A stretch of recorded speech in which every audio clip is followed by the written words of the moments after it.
आज का हमारा टॉपिक है किया सीकस की लत कोई बीमारी है।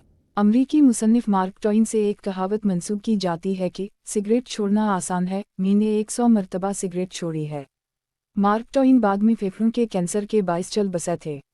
एक मुआशरे के तौर पर हम सिगरेट, शराब और दीगर मंशियात की लत होना तो तस्लीम करते हैं और इस पर भी इत्तिफाक करते हैं कि ये हमारे लिए मुज़र हैं। मगर जब बात आती है सीकस की तो माहिरीन में इस बात पर मुत्तफ़िक़ नहीं कि क्या किसी शख्स को इसकी लत लग सकती है। सीकस की लत को फ़िलहाल किसी क्लिनिकल बीमारी का दर्जा हासिल नहीं है, जिसकी वजह से हमारे पास सरकारी आदाद व शुमार मौजूद नहीं हैं। मगर सीकस की मुबैना लत से मुतासिरा अफराद के लिए बनाई गई एक सेल्फ हेल्प वेबसाइट के ज़रिए इस साइट पर 2013 से अब तक साइन अप करने वाले 21,000 अफराद का जायज़ा लिया गया। इनमें से 91% मर्द थे और इनमें से सिर्फ 10% ने इस हवाले से अपने डॉक्टर की मदद मांगी थी। अमरीका और बरतानिया में ज़हनी अमराज के हवाले से इस्तेमाल किया जाने वाला अहम किताबचा diagnostic and statistical manual of mental disorders की सना 2013 एडिशन में सीकस की लत को बतौर एक बीमारी शामिल किए जाने पर गौर किया गया था, ताहम नाकाफ़ी शवाहिद की बना पर उसे शामिल नहीं किया गया। ताहम आलमी अदारा सेहत की जानिब से तैयार किए जाने वाले किताबचे इंटरनेशनल क्लासिफिकेशन ऑफ डिजीज़ में मजबूर जिनसी रवैये को शामिल करने पर गौर किया जा रहा है। इससे पहले जुए की लत को मजबूर रवैये के ज़ुमरे में तस्वर किया जाता था और सना 2013 में जुए की लत और खाने के हवाले से ज़हनी मसाइल को नए शवाहिद सामने आने के बाद रस्मी तौर पर बीमारियों की फहरिस्त में शामिल कर लिया गया था। कुछ माहिरीन का मानना है कि सीकस की लत भी उसी तरह एक बीमारी के तौर पर मानी जाएगी। जो लोग किसी भी लत से दोचार हैं, जो वक्ती फ़ायदा और तस्कीन हासिल करने की कोशिश कर रहे हैं, चाहे वो बाद में उनके लिए नुकसानदह ही क्यों ना हो।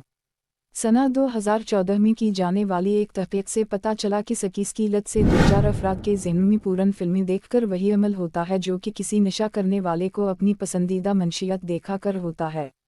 यूनिवर्सिटी ऑफ कैम्ब्रिज की डॉक्टर वैलेरी वॉन, जो कि इस तहक़ीक़ की सरबराह थीं, कहती हैं, ये वो पहली तहक़ीक़ है जिसने लोगों की मुश्किलात को ज़हनी अमल के तनाज़ुर में देखा है, मगर हम अभी यकीन से नहीं कह सकते कि ये एक लत है। इधर दूसरी जानिब एक और मामला लत की तारीफ़ है। क्या सीकस एक लत हो सकती है? इस सवाल का जवाब आप उसी तनाज़ुर में देंगे कि आपके ख़याल में लत होती क्या है। इसकी कोई सरकारी या आलमी तौर पर मुत्तफ़िक़ा तारीफ़ नहीं है। ओपन यूनिवर्सिटी के डॉक्टर फ्रेडरिक टॉर्टस का कहना है कि अगर ये कोई ऐसी चीज़ है जिसमें कोई शख्स नफ्सियाती तौर पर इस पर मुनहसर हो, इसका मानना हो कि उसे छोड़ने से मुझे जिस्मानी नुकसान हो सकता है, तो फिर सीकस को आप एक लत नहीं करार दे सकते। वो कहते हैं कि इसके लिए वसीतर तारीफ़ ज़्यादा कारआमद हो सकती है। उनका कहना है कि किसी भी लत की निशानदही करने के लिए दो अहम नुकात हैं, एक ये कि इसको करके किसी किस्म का फ़ायदा या तस्कीन की तलाश की जा रही हो और इसके हवाले से कशीदगी हो।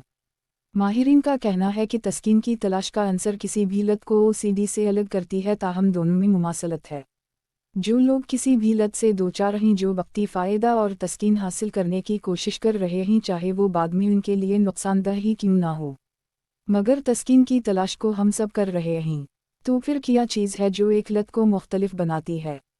माहिर नफ्सियात डॉक्टर हैरट गैरूड का कहना है कि कोई भी रवैया उस वक्त लत बन जाता है जब वो आपको या आपके इर्द गिर्द के लोगों को नुकसान पहुंचाने लगे। यही वजह है कि खाने और जुए के हवाले से इन्हें लत तस्लीम किया जाता है, मगर सीकस को एक लत नहीं तस्वुर किया जाता। मज़ीद ऐसी वीडियोज़ के लिए हमारा चैनल सब्सक्राइब करें।